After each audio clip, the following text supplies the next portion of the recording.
Assalamualaikum warahmatullahi wabarakatuh. My name is Ahmad Azdee ZAEEMI bin Ahmad Najib. Today, I would like to present on the impact of COVID-19 crisis towards Islamic religion in Malaysia. First, what is COVID-19 pandemic? COVID-19 pandemic, also known as the coronavirus pandemic, is an ongoing pandemic of coronavirus disease 2019, which caused severe acute respiratory syndrome. The outbreak was first identified in Wuhan, China in December 2019. The virus is primarily spread between people during close contact, most often via small droplets produced by coughing, sneezing, and talking. Common symptoms include fever, cough, fatigue, shortness of breath, and loss of sense of smell. Complications may include pneumonia and acute respiratory distress syndrome. The virus was confirmed to have reached Malaysia in January 2020 when it was detected on travelers from China arriving via Singapore on 25th January. Next, on this presentation, the topic discussion that I want to emphasize are number one, what is the impact of COVID-19 crisis toward Islamic religion in Malaysia? Number two, how Fatwa Committee rules out new regulation and based on what term? Number three, how the government of Malaysia faced the situation and prevent it. Number four, what is the silver lining of COVID-19 towards Islamic religion? Next, we will go to the impact on the Islamic religion in Malaysia. Number one, impact on Muslim prayers. At first, all prayers are prohibited in mosque and surau to prevent the spread of COVID-19, including Friday prayer, where Zohor prayer was replaced as an exchange. In addition to the increasing number of COVID-19 patients in hospital, half of the doctor, nurse, and frontliners were unable to pray at the time. Sometimes they have to qada or jama'.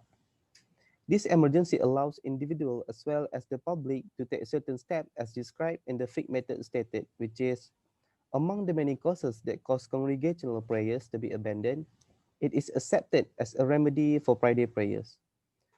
So nowadays, National Fatwa Council has decided that pray in mosque and surau are allowable and must follow the standard operation procedure, which is stay apart 1 meter from each other, wearing face mask, and check body temperature. Number two, impact on Ramadan, Eid al-Fitri, and Eid al-Adha. The impact is Taraweh, Eid al-Fitri, and Eid al-Adha prayers that often held in mosque and surau are prohibited.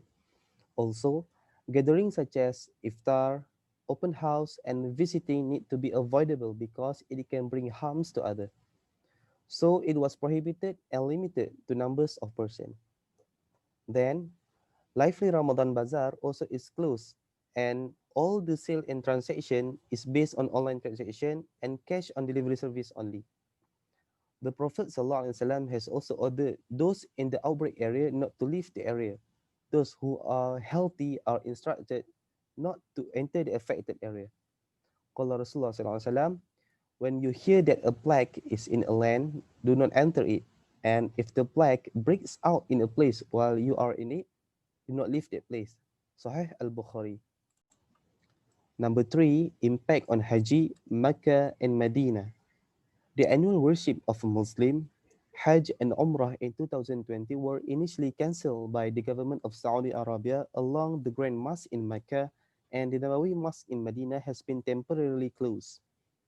In the issue of postponement of Hajj due to contagion COVID-19, there are several methods mentioned by fuqaha in interacting with emergency situation or things that can lead to harm. Among them are the Prophet ﷺ has said, do not cause harm nor respond to harm with harm. Sahih Ibn Majah. Next, we will go to the silver lining of COVID-19. Number one, awareness of self-reflection by taking lessons from the outbreak of the plague. Number two, Allah subhanahu wa ta'ala will reward those who obey Him and those who obey the government's instruction during COVID-19 pandemic. Number three, we can establish a close relationship with family more closely through quality time. Number four, we can increase self-awareness of appreciating health awards by ensuring good personal health and the cleanliness of the surrounding area. Number five, give us the opportunity to manage our time and finance more systematically by prioritizing things that are daruriyat than hajiyat and tahsiniyat. Next, conclusion. The COVID-19 crisis is one of the worst health crises in early 2020.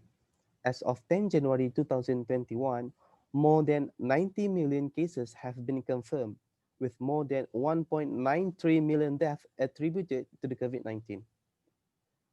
Do prayers, trust, be patient and fully devote to Allah subhanahu wa ta'ala as our endeavors to ask for the best provisions from Allah subhanahu wa ta'ala. Malaysia government and Fatwa Committee play a big role in facing the COVID-19 impact and did greatly in decided new regulation in Islamic religion and SOP. The world is full of deception. Our fear of death due to the COVID-19 virus should enhance our faith by enhancing the practice of the one true God. Last but not least, the spread of COVID-19 paved the way for Islamization awareness in oneself, family, and society. And that's all from me. Thank you.